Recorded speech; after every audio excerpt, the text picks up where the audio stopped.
that your platform. We're in, by the way. Huh? You're in.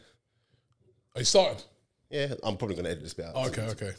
But I was saying it's so funny how like your platform is so big right now that you've got players who are like not embarrassed, but shy to like come up to you and be like, it's crazy. But but at this point though, like, would you say that you're not selective about who comes on your channel, or are you literally open to just people just? Depends. I mean, like it depends in what capacity, because outside grounds we're not.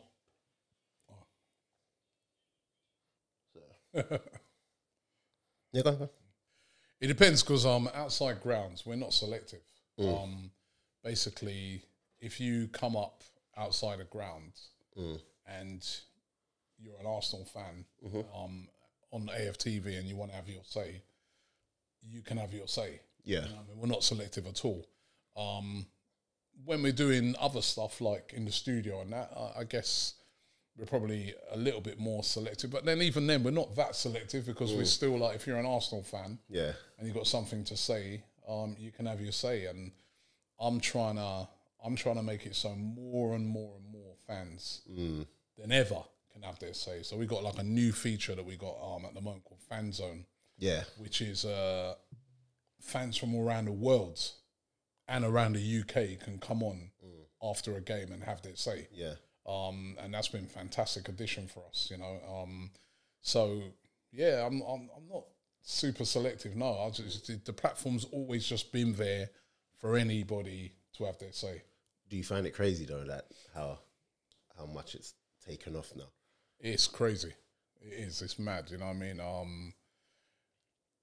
It's unbelievable. I find it unbelievable sometimes that, you know, when I first started doing it, you know, I'd have to like walk around the stadium trying to find people to speak to, and now it's like ridiculous. Like the amount of people are waiting to have a say, or, you know, even just the fact that, you know, just walking down the street, everybody knows who you are.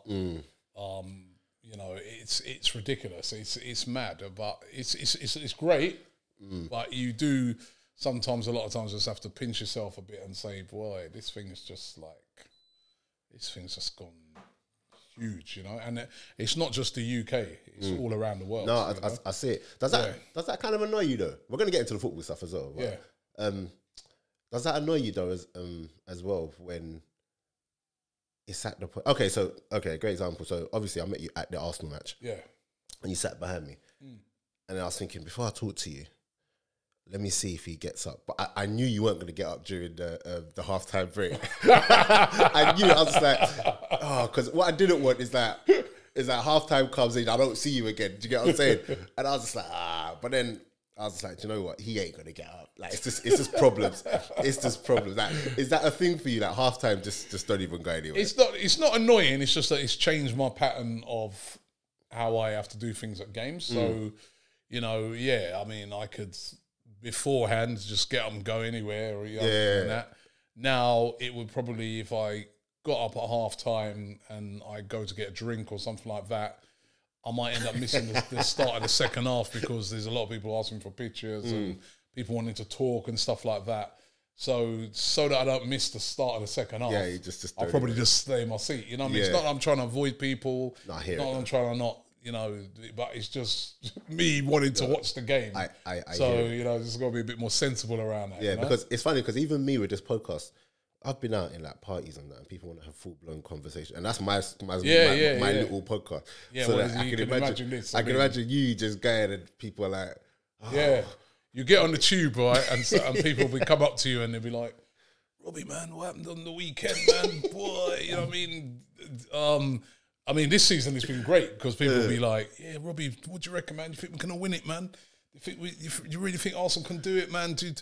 You know, you're just in a full-blown conversation all the way on your journey, you know what I mean? That happens a lot, you know, but it's all good, man. It's all good. Yeah, man. And, let me do, Counter Attack Podcast with myself, Daps. Guys, keep liking, subscribing, sharing, all that good stuff. Got a guest here today. The big man himself, man. Big platform. Arsenal Fan TV. Do you know what I mean? Like, don't forget DR Sports. Oh, DR Sports. Flipping hell, mate. Like, just mentioning them all, man. But yeah, I'm so happy to have you on, man. Just because I've loved the growth of it. And even when they'll give you stick, they'll give it the channel stick. They're only popular because Arsenal are losing and blah blah. Even when they were doing all of that, I was just like, listen. What about now? You know what I mean? I don't hear none of those people now. You know, that's the thing, right? Is that sometimes when they say you got to ignore the noise, because like I know why I set the channel up. I know the hard work we've done over the years. I know that, you know, I'm a huge Arsenal fan. I've been supporting Arsenal all my life, right? And it hurts me when Arsenal lose. So I'm not here to benefit from Arsenal losing. That's absolute rubbish. So now when it's, you know, the team's been playing brilliantly, you know, and according to some of these people who, you know, if it weren't for Arsenal losing, we won't get any views. Well, we're still here, you know what I mean? And we're thriving more than ever. But now they've all gone quiet, you know what I mean? So that just goes to show that sometimes don't listen to the noise. You know, just keep doing your thing. When you're doing your thing and you know that what you're doing is good, and you know what you're doing it for the right reasons, you just keep doing your thing. And I don't listen to. That's one thing I've learned over the years, man. Is just block out that noise from a very. It can be a noisy minority of people who jump on Twitter and jump up and down. They're a very small amount of people, you know what I mean? I know from the majority of people that watch our content, the majority of people that I see, and when I say majority, I mean like I'm on about 90% plus, they love what we're doing. And it's so funny because I watch your channel most when we win, which is funny because a lot of people watch your channel most when we win. You know what I'm saying? When we lose, it's hard. I can't lie, it's hard. But the reason why it's hard for me is because I want to argue with people. But I can't argue, I never ever got the whole like the outrage behind it. Do you get what I'm saying? And I think it was just testament to just how well the channel was doing. And now when you see how you guys have pushed on, and now you see so many other fan channels come, do you look at that and think, without being too big-headed, like we kind of birthed this? Yeah, listen, we take a lot of pride in the fact that, you know, we spawned almost like an industry. You know, that you see so many channels now, and if it's not even just like a specific for a specific club, but like even just people making content around football. When we first started, I could count on my hands how many people were making content, and like just a handful of people around football. And the majority of them were making content. It wasn't original content. They were nicking bits of content off of Sky, chopping it up. And we came and we just come with a new thing where we just said, no, our content's going to be all original. We're not nicking any content. And we're going to speak to fans, and we're going to make it a fan-centric channel where fans come first. And to see so many channels now doing the same sort of thing, to see established big companies even doing a lot of what we do, you know what I mean, taking little bits, you know what I mean, watch-alongs and debates with different fans and stuff like that is a great thing to see. I take a lot of pride in that. I take a lot of pride because, you know, and like you said at first, a lot of people were giving a stick over it. But then that's when you're sort of disrupting an industry, that's what you're going to get. You're going to get a lot of people who, that's rubbish or that's noise, you know what I mean? But you just got to, as I said, you just got to keep doing your thing, man. You got to believe in what you're doing. But anything that you do that's new, anytime you come with something new, people are like, you know. That's just what it is. I remember when I started this. So this has been 6 years now since I've had my podcast. And when I first started it, people were telling me, "Why are you who's gonna listen to you?" Like, exactly. And then you're just like, But if you let them get to you, you'll never. I say that all the time, right? When I first started doing this, loads of people, Robbie, how are you going to do this, man? You know what I mean? If you listen to those people, I wouldn't. If I'd have listened to those people, I wouldn't be here what I'm doing. I wouldn't be here now, and I wouldn't have done it, right? But then what it is, I used to, at first, when people were talking, I think to myself, but that brother who's telling me that, even though he thinks he's telling me that in my best interest, because he may be a friend or something, what experience does he have in the media? Nothing. Right? He's got no experience in the media, so what am I listening to him for? If I'm listening to him, I'll be a fool, right? So I just like, listen, I'm going to do it, and if it don't work, it don't work. But I feel it can work, so I'm going to do it, you know? And that's what you got. You got to believe in yourself. And once again, as I said, sometimes you have to lock off some of the outside noise. If you're going to get advice, go and get advice from people that are actually doing it. You know, so if you speak into people within an industry, if I was speaking to someone who's within media, you know, like my brother, for instance, I've got a younger brother. He works for BBC. He's ever since when he left uni, he's working for BBC. He's like all now. Still now, yeah. Oh. He looks after all the coverage of the cricket for BBC. Oh wow. He used to be one of the producers of Match of the Day. He and another guy came up with a concept for Match of the Day too. He's a top guy there, right? Wow. And I remember, like, when I first sort of started, and as it started to go along, I'd say to him, "What do you reckon?" And he goes, "Yeah, man." He goes, "Yeah, it's good with the angle you're doing with the fans. That's a good idea, Robbie." You know what I mean? So I'd be listening. I'd be really speaking to him, or other people that are sort of in the industry, sort of could give you little bits of advice. Even though what we were doing was so new that they sometimes found it hard to, because it's a very new thing. But as a concept, he'd be like, "Yeah, actually, as a concept, that's good, man." And I like, some of those interviews, man, they're good, right? So, but you can't just go and listen to some person who ain't got a clue. If I want to be a doctor, if I want to be a doctor, I don't just roll up to some guy on the road and say, "Yeah, brethren, I want to be a doctor." Boy, Dr. Robbie, man, jeez, man, boy, I don't know, because how does he know if he's not a doctor? Let me go and speak to a doctor and say to him, "Oh, what's the pathway? How do I do it?" The doctor will turn around to me and say, "Well, you know what, first of all, Robbie, you're going to have to study. You're going to have to study, you're going to have to pass certain exams. Then after that, you move on to this and that." That's taking advice from someone who knows what it is. If you just go to roll up to anyone, like a man come and ask me about the doctor, I ain't got a clue. So you can't take advice off of those type of people, and no disrespect. And sometimes it's your own family, and it's your own friends, and as I said, they feel that they're looking out for you. Right? They're doing it from the kindness of their own heart, but they don't really know what they're talking about. So you can't listen to them. Yeah, man, and they always have the most to say. They got the most to say, man. They've always got the most to say, man. They got the most to say. I remember when I thought about doing this little small stunt. Had a live show last year in New York. Oh, nice. That sold out everything. So, and I remember when I was telling them, like, people, I'm thinking of doing this. That boy's going to listen to you in New York. He's going to listen to you in New York. I'm like, listen. Yeah. And that person who's telling you that's probably never been to New York. And then when I exactly. And then when I posted, "Oh, thank you," the next day, thanks to everyone that came, he was the first person to comment, broski.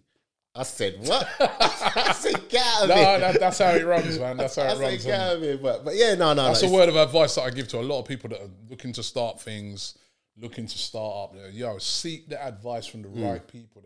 Exactly.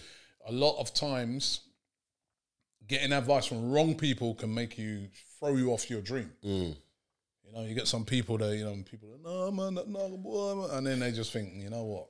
Yeah, maybe I don't look like a fool in front of these people, so I'm not going to do it. Yeah, man. And then you get thrown off your dream. Exactly. But we're here now, and we're gonna go straight on to talking about this season, right? Yeah. I'm happy because I can talk to you about. I know a lot of time with the channel and everything.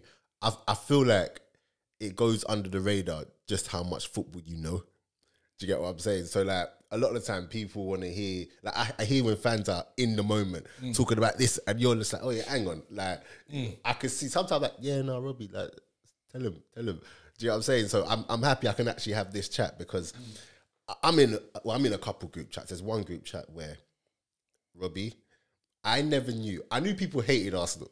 I never knew people hated Arsenal as much as they did until this season. Like, they do not want to see Arsenal win. Yeah, there's a lot of people there. In my group, I've got Chelsea fans, Liverpool fans, Tottenham fans, and United, all of them. When I tell you they're so united, yeah, in that group, literally, they'll look at our fixtures and then they'll go in the group and be like, yeah, no, they're going to drop points here. Oh, it's going to be a tricky game for you lot this week. And I'm like, so Liverpool will lose, the group is quiet. United will lose, the group is quiet. Arsenal let a goal in. Arsenal let one go in. Not lose, we let one go. Okay, so that Bournemouth match. They were lining up. They were lining up, man. That ball, when we were 2-0 down. They were lining up. I saw 200 messages in the group. I saw 200. And then when we won, it was just like, quiet. If you lot are going to be champions, you can't be doing that. Yeah. I was just like, but if City did that, it'd be like, that's what champions do. Do you see what I'm saying?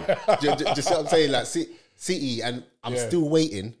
You know, everyone keeps talking about, and I've heard you say this as well. You know, everyone keeps talking about City are just going to go on this crazy run. Yeah. What I will say, though, is that, Robbie, I promise you, if any other team was chasing us, I'd be like, we've wrapped this up. We've wrapped up this league. Yeah.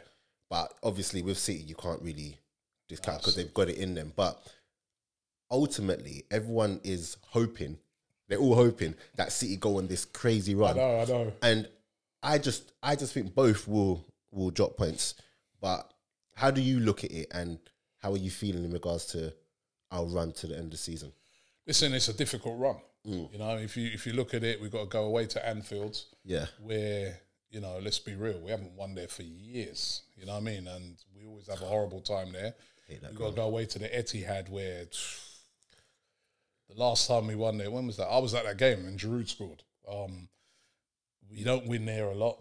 And we got to go away to Newcastle, which, you know, Newcastle, we lost there last year. Although, Newcastle, we've had a decent record there over the years, you know what I mean? So we've got to go away to some tough places. And even the games that we've got at home and against, you know what I mean, they're not easy. You know what I mean? Chelsea, Brighton at home, they've given us a tough time. You know what I mean? Chelsea at home, they beat us last year at home.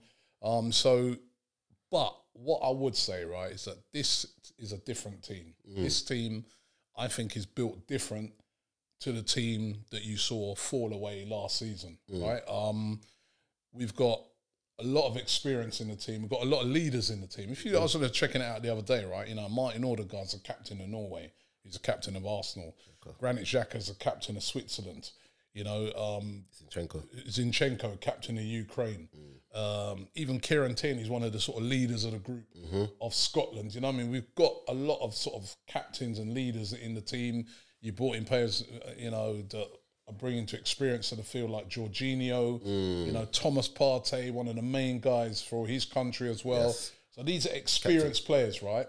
You've got winners in there like Zinchenko and Jesus. You've seen Zinchenko, that he said that when he started saying to the players, yo, why are we talking about top four? Yeah. We're league we're going for.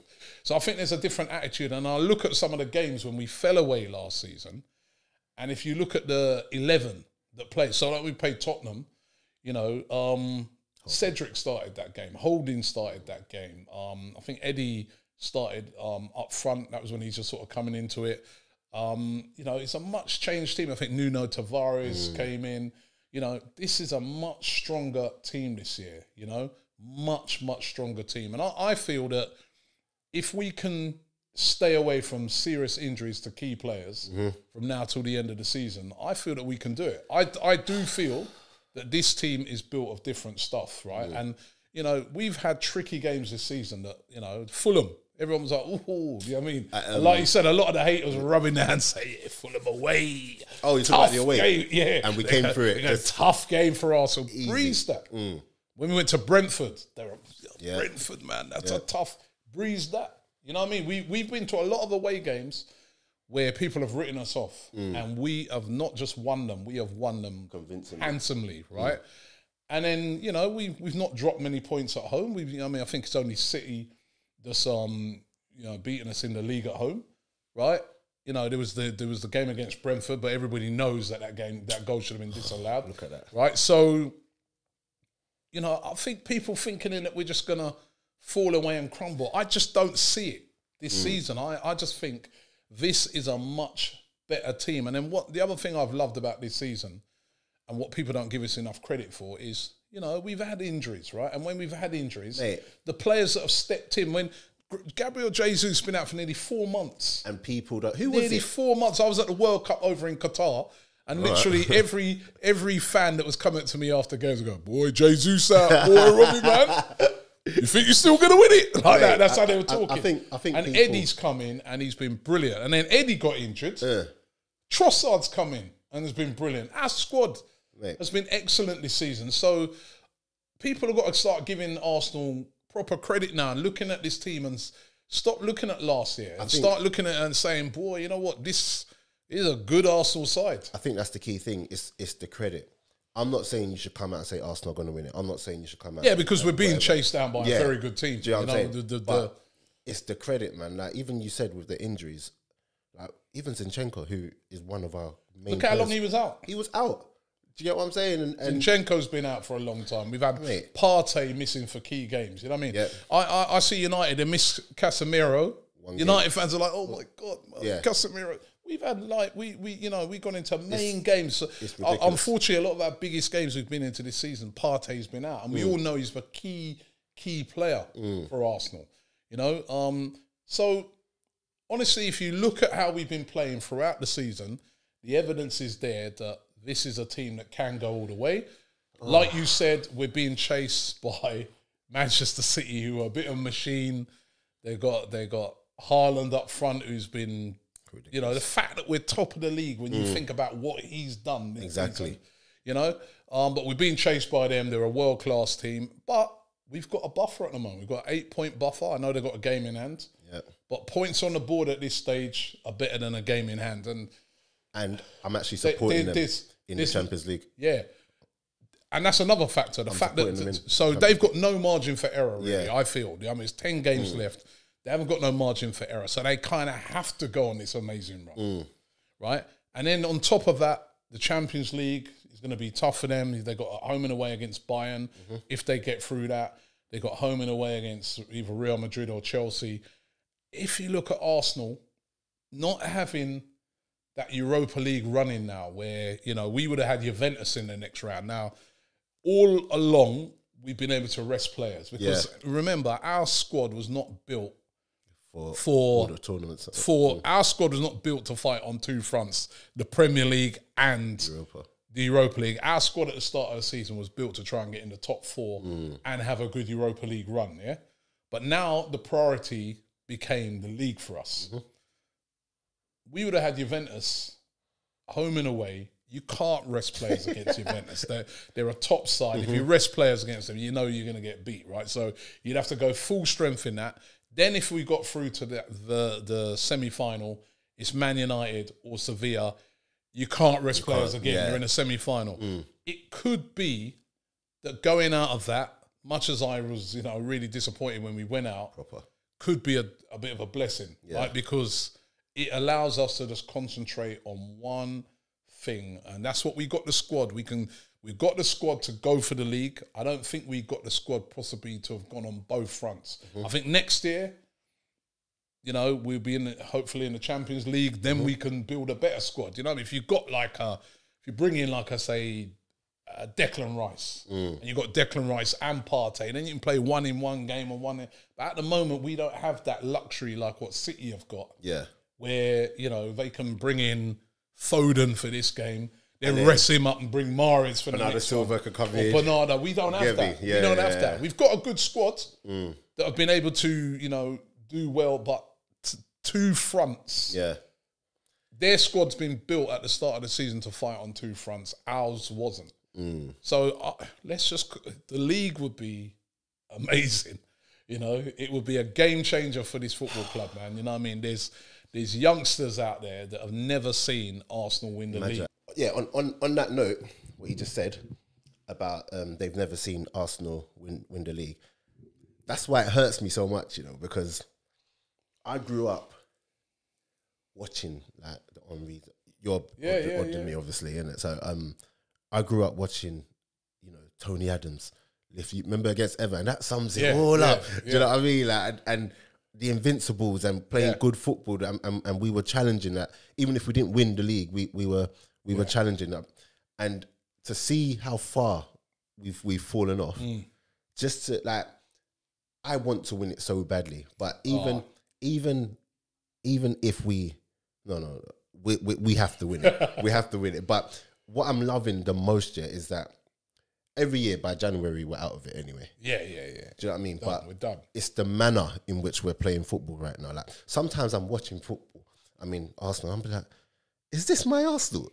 No, we're playing the best team football in the league. It's without ridiculous. a doubt. There's no question, right? City have been good because of Haaland, right? They play. Listen, City have still played good football. Yeah. But Haaland has been simply Ridiculous. He's been he's been extraordinary what he's done. Yeah. But if you're looking at a team that plays exciting, attacking football consistently, week in, week out, scores lots of goals, shares the goals around, it's Arsenal. Yeah. We played the best football this season. We have, right? You know, when Man City come to Arsenal, that's the first time in my life, well, since Guardiola's been there, that I see City have concede possession. Are you talking about when they played us at the Emirates? This one. We had I think we had about 60% of the possession. Do you know that game when Tomiyasu did that, and obviously it changed the game? We were, like you said, just on the ropes, and even their players come out after them were like, they know they've been in a game. You know what I mean? So Arsenal been playing the best football this season. We've been playing the best football.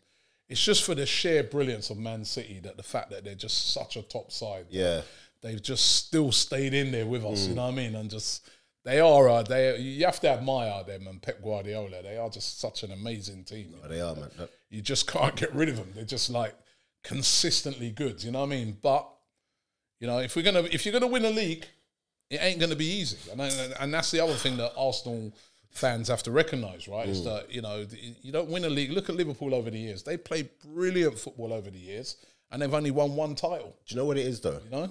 Liverpool and Man City over the last year have kind of distorted what it looks like to be in a championship race, because obviously they've kind of run away with it and won every game from January to whatever. That season, what was it, 18-19? When they was at 99 points or 97 or whatever, and they still lost the league. Exactly. People forget that before it was close like this. Do you know what I'm saying? 5 points in it, 8 points in it, and like it would go down to the wire. So sometimes I get annoyed, because, and I wish I could have more football debates, because, you know, especially Arsenal fans, our fan base, we are so quick to, it's all doom and gloom. So when we lost against was it Everton? Yeah, we lost. Oh my gosh! Yes, we all were. Listen, it was like, this player needs to get out. That player needs to get out. No, but you know what? To be fair, I don't know. Like on our platform, I remember interviewing fans. I went to the game. I'm not even talking about like your platform. Like but I'm just going to say on our platform, right? To be fair, I was at the game, and I remember I come out and I was proper deflated. Obviously, you know what I mean, you're thinking, boy, Everton away, we're supposed to win this, right? But when I come out and I was speaking to fans, I was a bit surprised, because fans were just like, do you know what? It's a bit of a blip. Everybody was literally, and then the fans were like, this is why fans is always, people just look at sometimes the big rants and things like that. If you actually listen, you watch our content and you study it, right, you can pick up the general vibe of fans, right? So fans were saying things like, you know what? We didn't play good. We played poorly.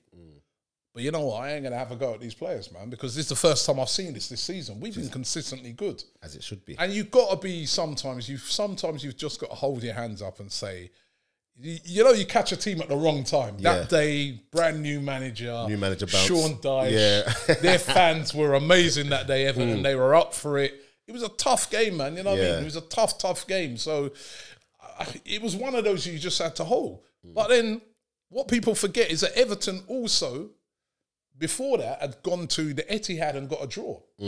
These people forget that. You know what I mean? They forget that. So Everton's one of those teams on their day, especially at Goodison. They turn up, right? I've been there so many times. They turn up and their fans are on it. That is a very difficult place to go. It's a really unique ground. So, you know, I just felt that day, the fans that I spoke to, they weren't really in meltdown. They were they recognised that we just caught them on a, you know, but it was sort of like, how are we gonna bounce back from Yeah, this? I didn't even. I'm one of those that's like you said, this is the first time we've seen this, and you can have off days. Yeah, we would all love it if we didn't drop any points for our whole season. yeah, and that's virtually impossible. It's apart not from, going to happen. you know, the Invincible's been done once. Yeah, you know what I mean, that's what people need to remember. Exactly, but then and it's more harder to do now because there's so many good teams. Listen, for us to get to where we got to in January with the amount of points we had, even like where we are now, you've just got to just hold your hands up and just be like, it's great. So when I do come on, you know, social media sometimes, and like, so I've recently, like, people been getting back to me because I saw when Martinelli was getting like stick, and rightly so. There was a game where I felt like he maybe needs to sit this one out and Trossard come in, which is fine. You've got your squad. You have a little dip. Listen, people were going at Martinelli, and then I think he came on against Villa, scored. Next game, scored again. Suddenly, it's like, oh yeah. You know what? It's the same thing I said right at the start, innit? The noise sometimes. And sometimes that noise is just a few, it's not as many people as you think, right?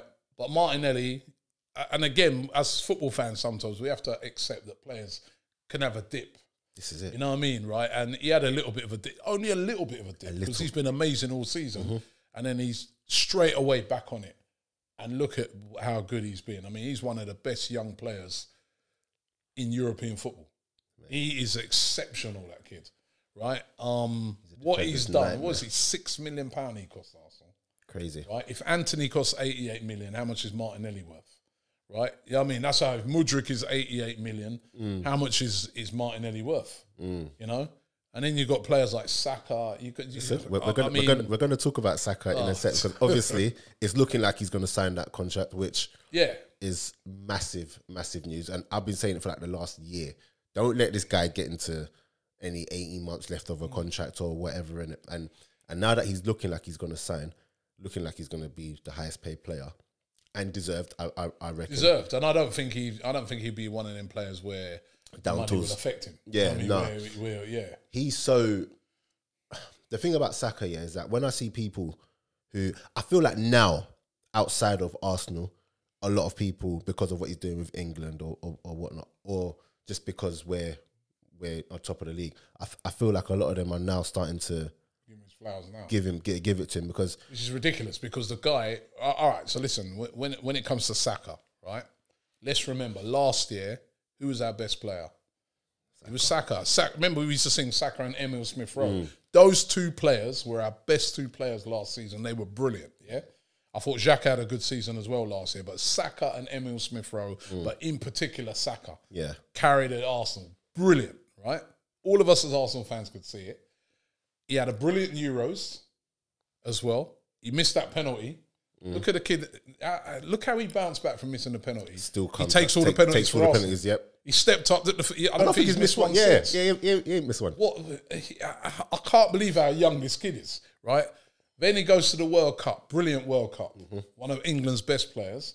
Then in the league, he's been consistent. Double figures in assists, double figures in goals. And there's still people who be like, yeah, he's all right. But what? He's right now is one of the best young players in the world. I always in get... the world. You know what I mean? Like, he is exceptional. I always get friends always trying to compare him and put him down. And the one that sticks out is Foden. And I don't even like comparing like the two. Like I've always said, Foden is an exceptional player, but he is a great player. I like to look at impact in a game. And, you know, Saka in a game, he can go outside, he can go inside.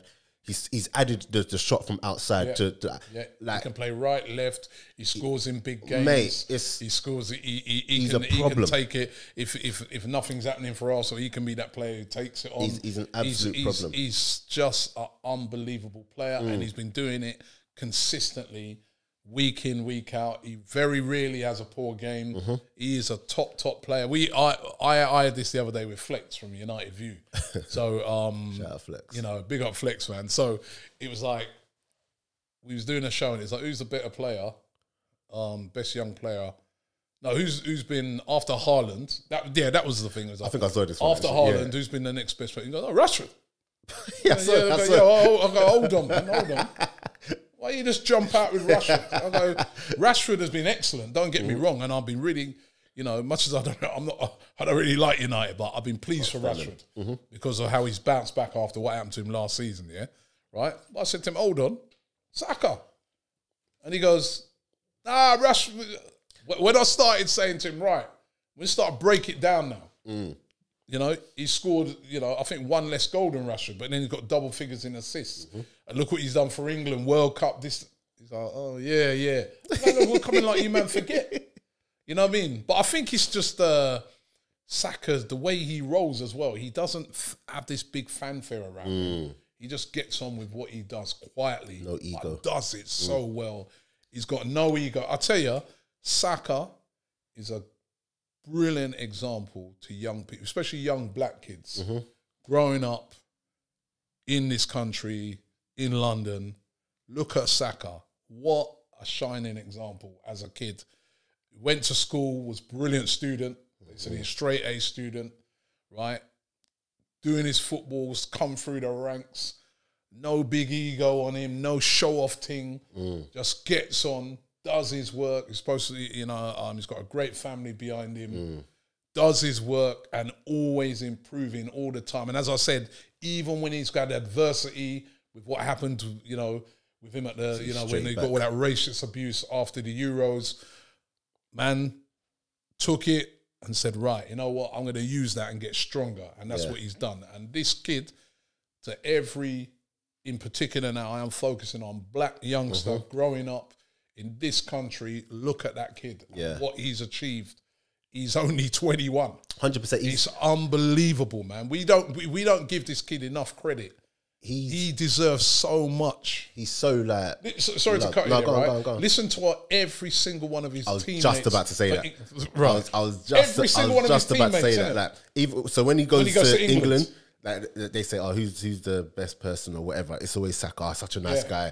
And I tell you, did you ever see the video of when someone had a microphone outside Emirates, I think, and they said, would you prefer win the league and Saka, win the league and Saka goes in the summer for 100 million, or Saka stays.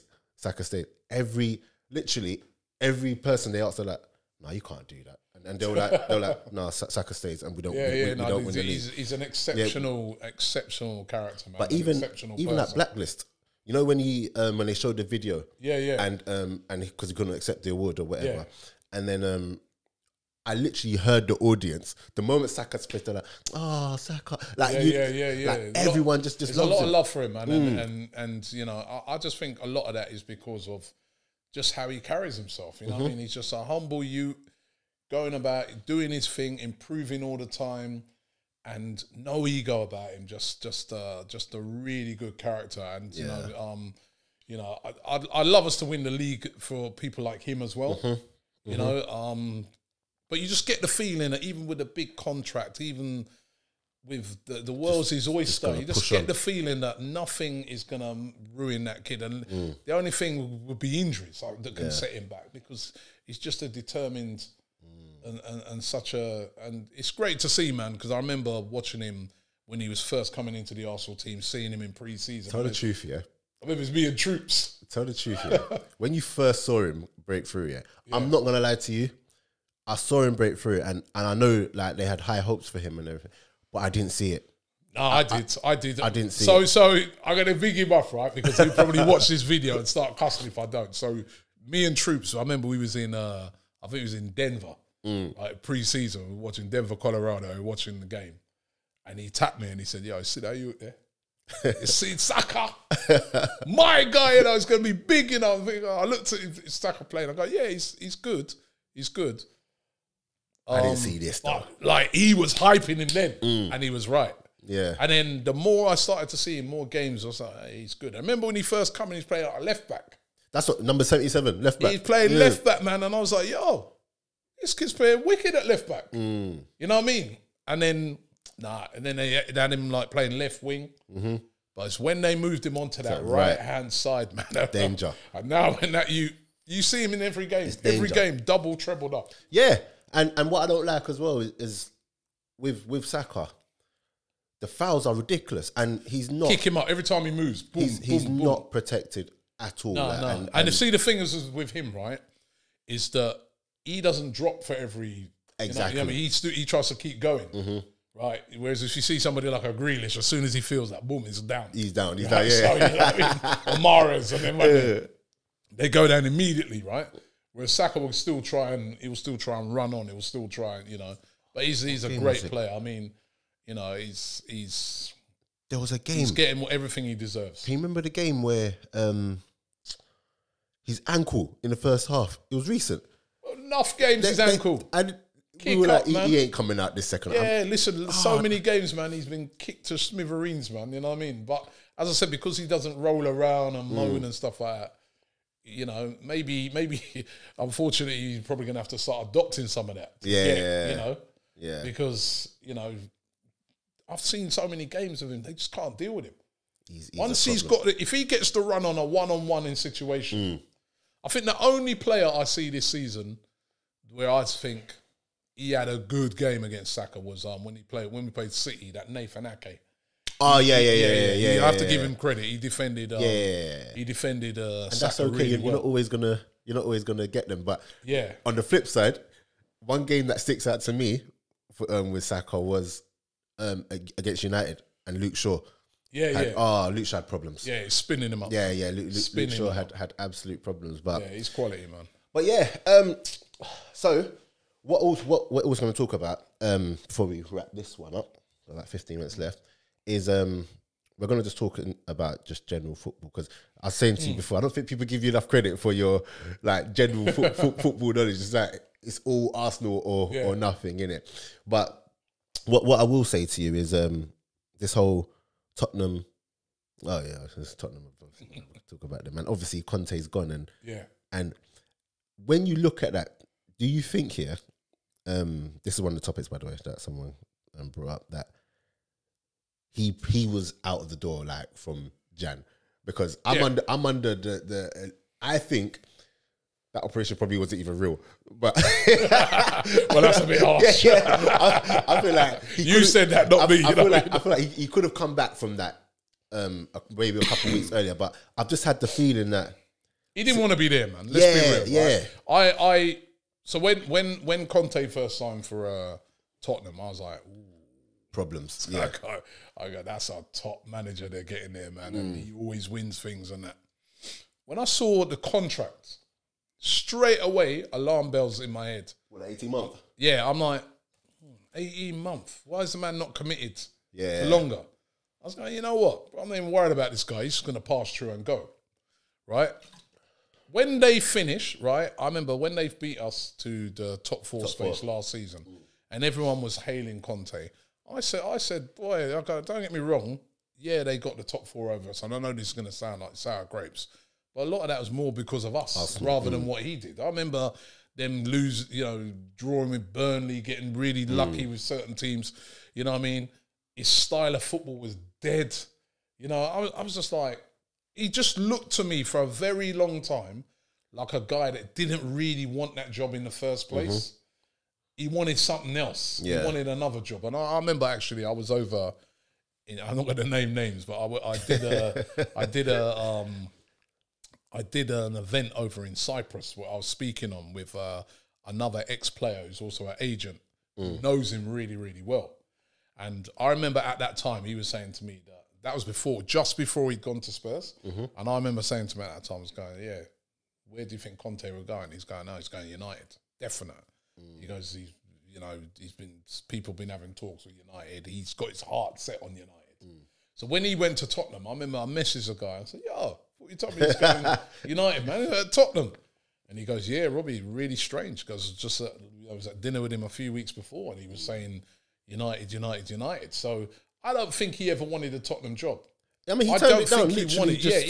He did not want about that a year job, or so before right? he turned it down. And I'm sorry, right? You know what I mean? He for me just wanted out. He did not seem to me like a manager that was fully invested in that project. He moaned. You know, I mean, listen, he's Tottenham, so I don't care, and I'm glad. I'm glad it all finished in a meltdown. But what I would say, right, is that guy, he took no responsibility for the problems, right? You know what I mean? Everything was everybody else's fault. Apart from he him. spent £200 million, right? £200 million, right? And which one of those players improved under him? None. Richarlison's worse. Son's Ramiro's worse. Son's worse. You know what I mean? If it hadn't have been for Harry Kane, right? You know what I mean? They would just been a mid-table team this season. You know, so and he just didn't seem to get the best out of players. You know, Jed Spence, who I remember when watching Jed Spence against us when he played against us, man, I was like, this kid's a problem, man. He's a great player. They made him. Didn't even give a guy a game. Bissouma made him worse. Oh my gosh. I wanted Bissouma at Arsenal. So did I. You know what I mean? And when Bissouma went, so to me, he's been an absolute disaster. That's a disaster. Yeah, so even though they got into the top four, he's been you get into the top four, what are you going to do with it? You know what I mean? Got knocked out by AC Milan. Come on, they're supposed to beat AC Milan. AC Milan have not been a good team this season. They're supposed to knocked out by Sheffield United in the FA Cup. They would have had, I think, Blackburn or something in the next round. Yeah. They'd have been into a semi. He was brought in to win trophies. He ain't getting there to winning any trophies. So to me, you know, he's been a disaster, hasn't he? And it's crazy. And that contract, all the way from the beginning, I kept thinking to myself, he ain't going to be here till the end of that. I knew he wasn't. From January, like you said, from January, he wanted out. I knew he wasn't. And that meltdown, that thing that he did after, I had to watch that about 3 times. There was a lot of truth in that, though, but at the same time, but there was none of it about him. Yeah, but in life, you got what about you? Exactly. I mean, there was none you're of blaming everybody else. You're blaming players. You're blaming the club. You're blaming. What about you? But it's what Conte does. You're getting paid a lot of money. 15 million a year, mate. Exactly. That's what he does, and that's why I'm proud of the fact that, you know, we stuck with the manager. You know, listen, there was a lot of us who, you know, with Arteta, we were like, well, I don't know, man. Is this the right guy for the job? Is he going to be able to? Do you know what? Maybe we should make a change. Maybe we should have got Conte. But we have to say, and we got to give credit to our board, right? Sticking with Arteta was the right move. And sometimes I think with Tottenham, they got to look on this thing realistically now, right? They haven't won nothing for over nearly 20 years now. I think they've gone for quick fixes with the last 2 managers in Mourinho and Conte, where they're just thinking, right, let's just go and get guys that win trophies. And hopefully they'll just come in. We know we know how it all ends with these type of managers.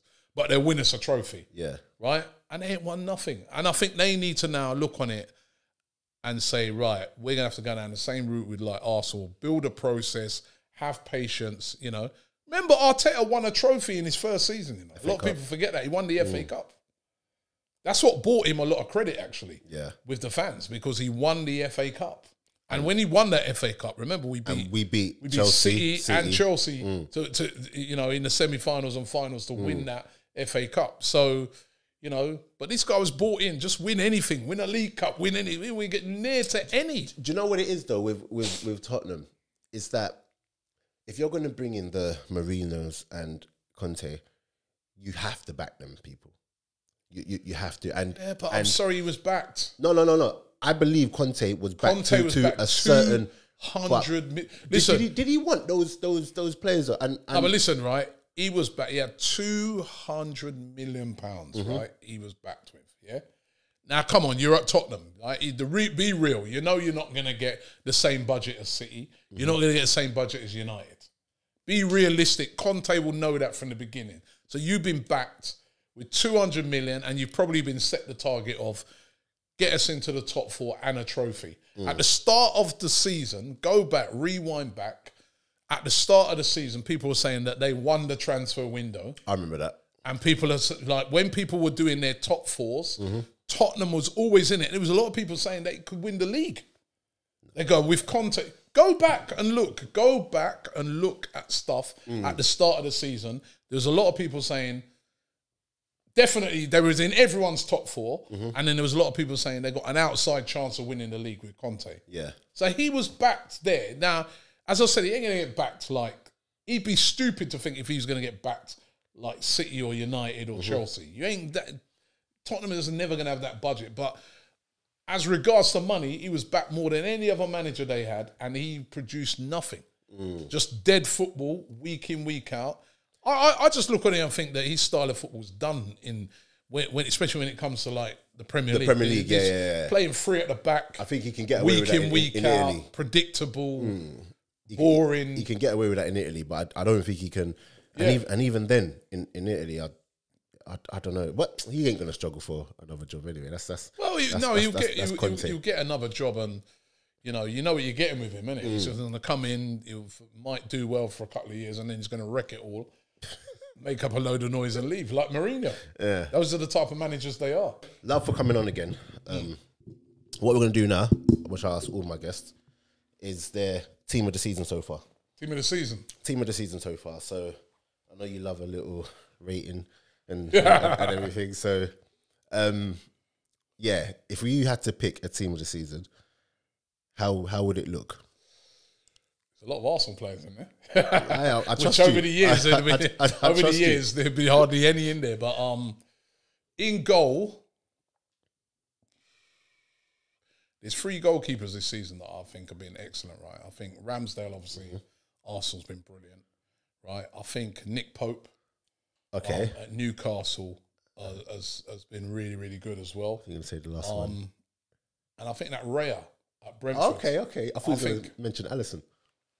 I don't think, even though he's been brilliant and he's saved Liverpool a lot of times, but I don't think out of those 3, I'm going to try and keep it unbiased, and go with,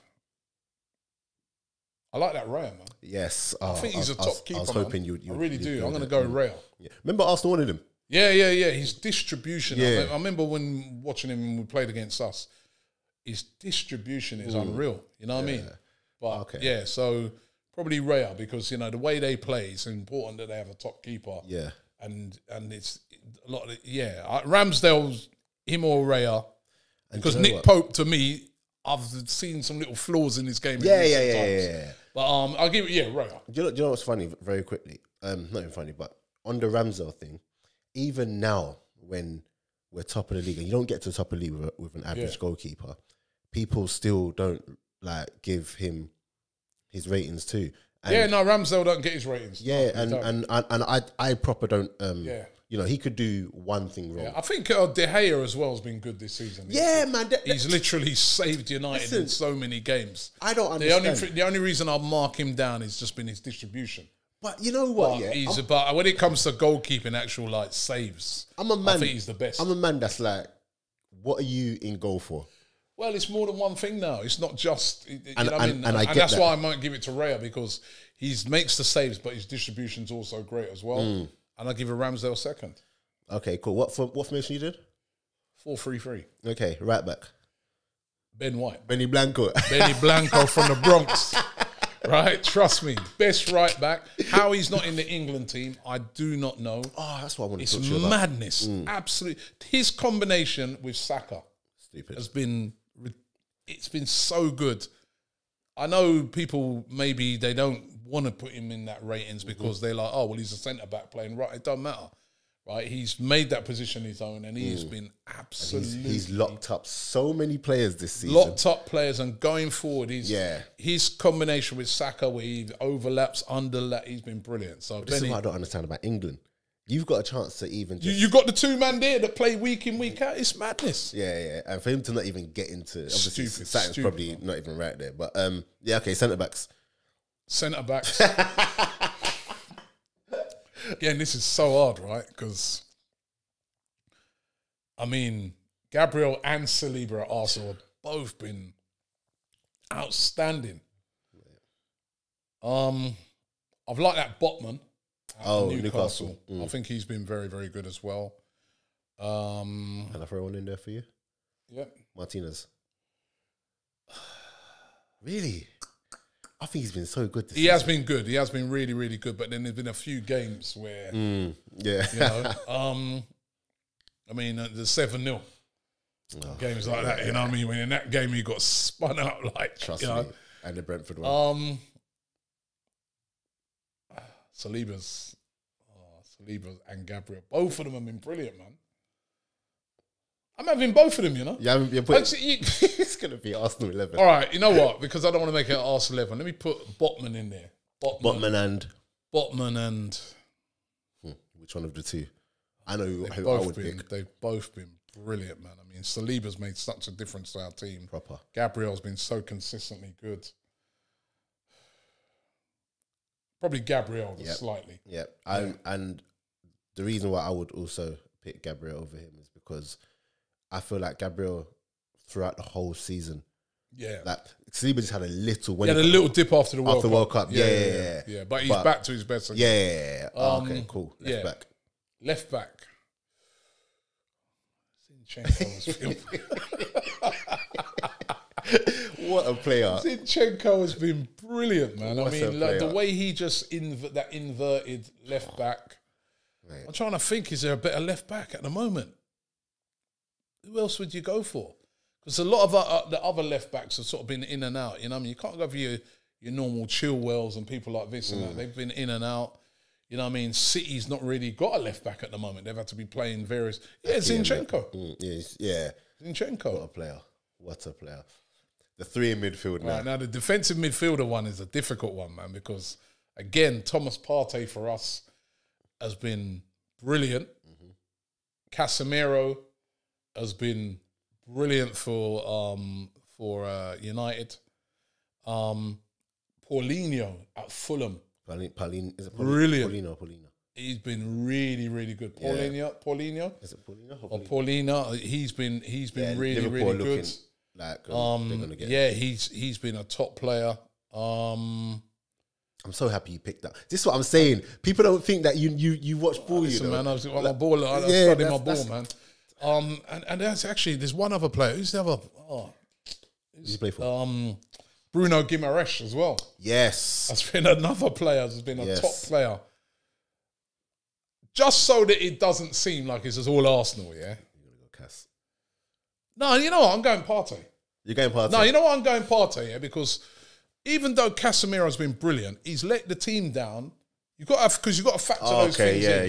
You let United down a few times, man, with stupid sending offs. I remember just before he played us, you got that stupid fifth yellow card against Palace. Then he went and strangled a man, got himself sent off for free. He's missed about 7 games because of himself. You've got to mark up. If that was Xhaka, we'd all be saying, "Boy," you know what I mean? Exactly. So Partey. Fair enough. Thomas Partey, man. Fair enough. Plus, I think obviously even with Casemiro, the impact that he makes on the team, but you can't even when Partey. I'm going Partey, and I like that Guimaraes, man. He's a top player, man. Honourable shout out as well to Southampton's Lavia. Yep, Lavia's been good. He's been good, but they are bottom of the league. So, you know, they do concede. Apparently Arsenal in. Arsenal's supposed to be interested. He's City player as well, isn't he? Is he still their player? I think he's still at City. I think he's still there on loan. He's on loan to Southampton. So you got one. Yeah. In your midfield. Martin Odegaard. Yep. And De Bruyne. Would be my midfield. Yeah, even though they tried to rub De Bruyne out this year, these people. De Bruyne's quality, man. Yeah, I mean, man. You can't. He's been absolute class. And then the front three, Saka on the right, all day long. Down the middle, it's got to be Haaland. He's been unbelievable. And then on that left-hand side now, that's a hard one as well. Because I was having this sort of thing with a City fan the other day. He's telling me Grealish. To be fair, Grealish had a good season. He's had a good season. Look at Martinelli. Not Martinelli. Look at what Martinelli's done this season. Look where we are at the top. We're at the top of the league, man. And Martinelli's been a massive, massive part of that. And I'm going Martinelli. You're going Martinelli? Yeah. Okay, so let me go run through your team. So you got Ingo, Raya. Yeah. Right back, you had Ben White. Then you got Gabriel and Botman. Nice shout out for Botman. And then you got Zinni left back. In your middle, you got Partey, Odegaard, De Bruyne, Saka, Martinelli, Haaland. Yeah. Decent team. That's a good team, man. That's a decent team. Do you see how they tried to write off Odegaard the other day? Did you see that? Yeah. Rodri. Yeah. Rodri. He was the other shout for that defensive midfield position. I forgot, Yeah. He's the other shout. But after he tried to... I think he did it on purpose, you know. Of course he did it on purpose, right? The mad thing is that no foul was given at all. No, it should have been a penalty. Yeah. Right, so, Rodri, he's in there. He is a brilliant player. Proper.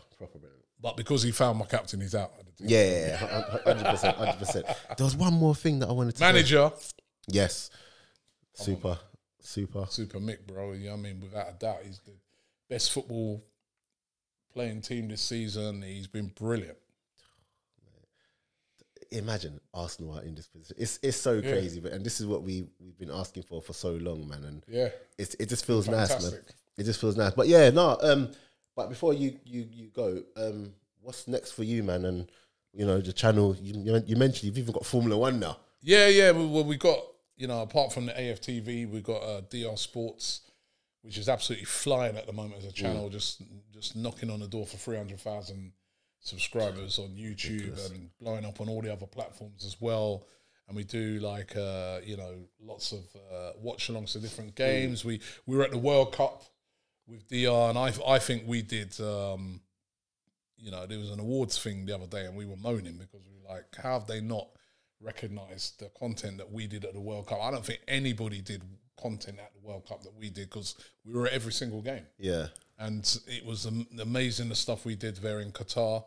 And that channel's going from strength to strength. It features Best of Enemies show, which I think is What's the link between, is that just like a spin-off of AFTV or?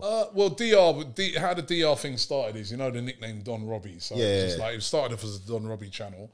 And then I wanted it to be not just be about me. I wanted the channel to be about, even though it was all football, I wanted it to be about all the different people that we bring on, the influencers. So we got some great presenters like, Abby and AGT, and Flex comes on, and you know what I mean? So it's a channel where fans of all, Abby's a Tottenham fan, you know what I mean? Yeah. AGT's Liverpool, Matisse is Chelsea. We have a collective of all these fans who come on, and we just create brilliant content around the Premier League. We do La Liga content. Sometimes we just do everything. Champions League, and that channel is absolutely flying. We do a bit of boxing on there and that as well.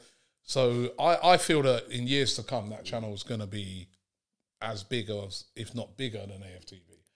Great plans for it. We've got our own studio for it. So that's really flying. And then obviously we started this new F1 channel a few weeks ago, and that's going along nicely at the moment. So yeah, and just so much plans to just do more and more content. I've got 3 studios now over in North London, where we do all the content purpose built for that, and it's just like content factories, man. And we just got plans for more. We've got more and more growth, and that is one thing that I've got to give you. Yeah, my thing is I want to be like a broadcaster. Yes, through social media platforms, so through YouTube, through these various platforms. But do you know what? This is when I give you your flowers now. Like, I think sometimes we forget, or we overlook, or we look past the amount of people that I don't want to just use the word birthed, but from your platform, you look at Troops, you look at Pippa. Pippa's just getting awards left, right, award the other day, left, right, and centre. Do you get what I'm saying? Fantastic. Like, there's so many people off the back of your channel who are doing things and making. Yeah, and that's just, it's great to see. You know what I mean? Because even as there was a girl called Anita that was on our channel back in the day. She does some great stuff now in Premier League and BBC and stuff like that. And there's just been so many. Expressions is another. Talented one, and we just got so many, but it's great. I love that. I love the fact that we are. You're seeing all this great talent that once upon a time we would never have seen these guys. They would have never have had a platform to do what they do, and that's again another thing that I'm really proud of. That we've shown them that you can do this. You can do this thing, man. And there's some great personalities coming through, and I think this is only the start. There's more. There's loads of talented people out there who ain't even really come to the fore yet. Is there someone, who's on your platform who you think, no, this is a hidden gem? Who you look at and you think? I think Expressions is even though he's a Tottenham fan, you know what I mean? But setting that aside, I think the guy is an unbelievable talent. I think Abby Summers, presenter. Well, again, another Tottenham fan. What is with all these Tottenham fans? But she's another brilliant talent. You know what I mean? There's so many, man. Yeah. There's so many. Matisse, AGT, these guys, they're all different. They've all got talents in different ways. They're all a different style. You know what I mean? And that's what makes football so good, isn't it? You know what I mean? We used to, back in the day, everybody just thought a football pundit looked like a certain person, and that was it. Nah, we're coming all shapes, sizes, colours, creeds, religions. You know what I mean? Man. And there's a lot of talent out there, man. And now, you know, there's nothing to stop these talents. There's no glass ceiling that stops them from getting up there because they can do it on their own platforms. You know, don't have to be on mainstream. Before I wrap this up, what I will say about your platform, which I find so funny, is Turkish. Turkish, yeah. Turkish is my guy, obviously, innit? And I don't think you understand. I never in a million years thought I would see Turkish in front of a camera, and he's such a natural now. Yeah. He's such. I'm seeing him hosting. Like I'm seeing him holding mics and everything. Turkish is brilliant, man. Turkish. I think all the guys Turkish, brilliant. He knows his football inside out, man. You know what I mean? And what I like about him is that me and him always disagree everything. Everything. So he'll have his opinion on something, but he'll stick to it. And when I say stick to it, he'll back his opinion. Yeah. So like sometimes I think, well, he's trying a lot of rubbish. And then after he's explained it, and I'm thinking, oh, you know, he's he's able to show his a lot of good. I'm not going to tell him, but he's got some good points. but Turkish is skillful. James, he's got his own style. Cecil's, you know what I mean? AFTV hasn't got his own style. So it's brilliant. And as I said, there's so many more people out there that are just coming to the fore, like almost weekly. Yeah. I see a new person, I think, wow, you've got talent, man. You know what I mean? So it's great, man. Where's this space going to be in 10 years' time is what Imagine I think. That. How, you know. The whole landscape has changed. The whole landscape's changed in 10 years because that's how long I've been doing this. Has it been 10 years already? 10 years already. I can't believe it. When 2012. In its first year, I went to you guys' 5-year anniversary at the YouTube building. Yeah. 10 years. Somebody told me we didn't even have time to celebrate the 10 years. Someone said to me, yeah, Robbie, you know, it's 10 years. I go, is it? 10 years from the first post. I was like, wow. So, you know, I ain't had time to even celebrate it, man. But if Arsenal win the league, that's it. Inshallah. You know what I mean? Right? You see that parade. And hopefully we could have some sort of a celebration then. You see that parade when Arsenal win? Oh, that'd be beautiful. That'd be a beautiful thing. Gosh. I remember the parades when we won leagues before, and it was brilliant, man. You know what I really want Arsenal to win it for? The younger fans who have never witnessed it. Who've never witnessed it because, you know, us, you know, we've witnessed Invincibles, seasons of Ian Wright, Thierry Henry, and that. But you got younger fans; they've just heard about these things. Yeah, they follow the club through thick and thin, and they're not seeing us win a title yet. And I just think it would be, for them fans, it's a game changer. It's an absolute game changer. And I want us to win it for them. Those young fans, those fans who are like 20, 21 and under. Yeah.